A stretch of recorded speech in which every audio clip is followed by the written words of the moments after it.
both national and regional media. I thank all of you for joining us today in such large numbers.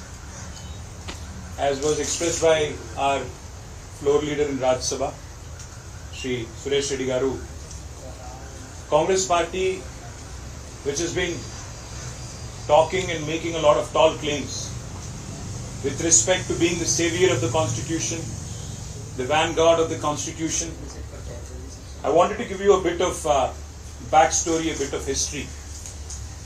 Back in 1967, the first gentleman who won as an independent in Haryana Assembly, his name was Gayalal. He was the first person in India to have defected after winning as an independent MLA. He had defected to Congress Party within a few days after the election. That's when the whole name Ayaram Gayaram culture, वो गयालाल जी के नाम से ही गयाराम आया. फिर गयाराम जब तीन बार इधर उधर बदले तो आयाराम गयाराम का कल्चर हिंदुस्तान में अगर किसी ने इंट्रोड्यूस किया तो वो थी कांग्रेस पार्टी 1960s में, 1967 टू बी प्रिसाइज. उसके बाद सेम कांग्रेस पार्टी जब उनके साथ उनके एमएलए को किसी और ने छीना 1985 में, same Congress party under the leadership of the then prime minister Rajiv Gandhi had introduced what is called as the anti-defection law. Anti-defection law को इंट्रोड्यूस भी कांग्रेस नहीं किया. आयाराम गयाराम कल्चर को भी इंट्रोड्यूस कांग्रेस नहीं किया इस देश में. और आज मैं आपको दो चार चीज दिखाना चाहता हूं. तेलंगाना के बारे में आपको एक दो चीज मैं दिखाना भी चाहता हूं और उसके बारे में बात करना चाहता हूं. कांग्रेस पार्टी को काफी मौका दिया तेलंगाना की जनता ने, आंध्र प्रदेश की जनता ने 2014 से पहले. करीब करीब 50 साल, 50+ years, 55 to be precise, they have been given an opportunity to run the government in Andhra Pradesh, erstwhile Andhra Pradesh, almost 9 times.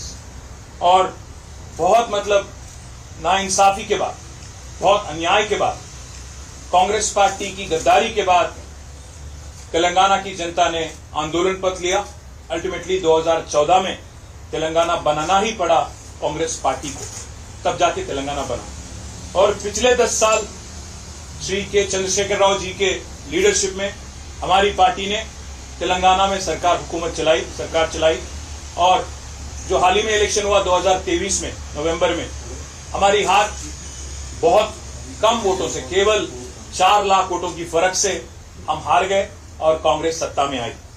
और कांग्रेस सत्ता में यूं ही नहीं आई, कांग्रेस ने ऐसे ऐसे वादा किया तेलंगाना की जनता को. मैं दिखाना चाहता हूं आपको.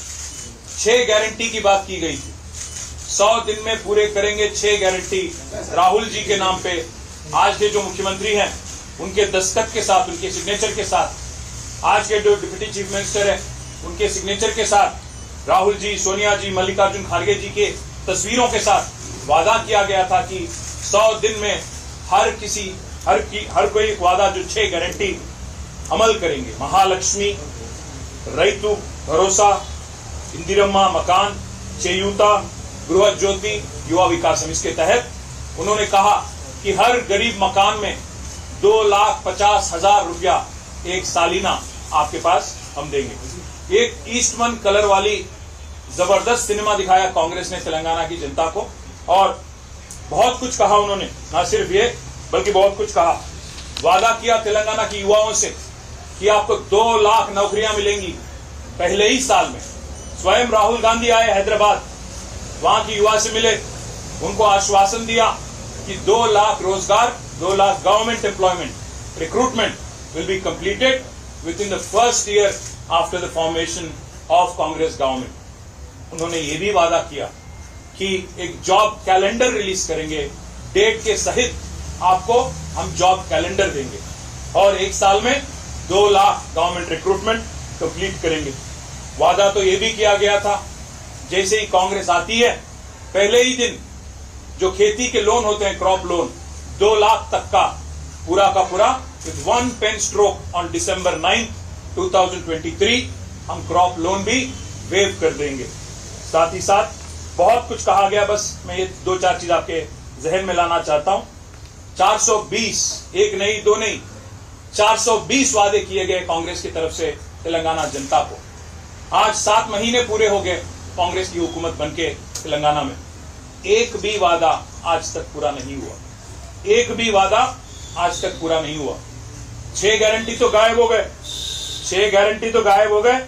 अभी क्या हो रहा है तेलंगाना में, मैं आपको ये बताना चाहता हूं। 6 गारंटी भूल गई कांग्रेस, पर 6 हमारे एमएलए ले गई, 6 हमारी एमएलसी ले गई और एक राज्यसभा एमपी को भी ले गई।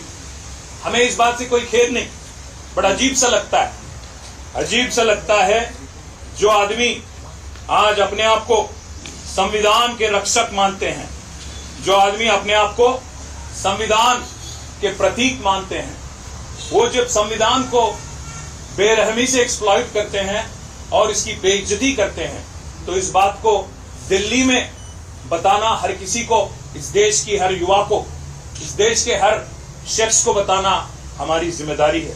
इसलिए हम आज दिल्ली आ गए।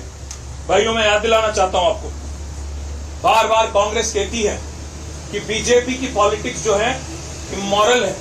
जब भी कोई एमएलए डिफेक्ट करता है कांग्रेस से बीजेपी में, तो कांग्रेस बार बार कहती है कि बीजेपी इमोरल पॉलिटिक्स प्ले करती है और ये गलत है।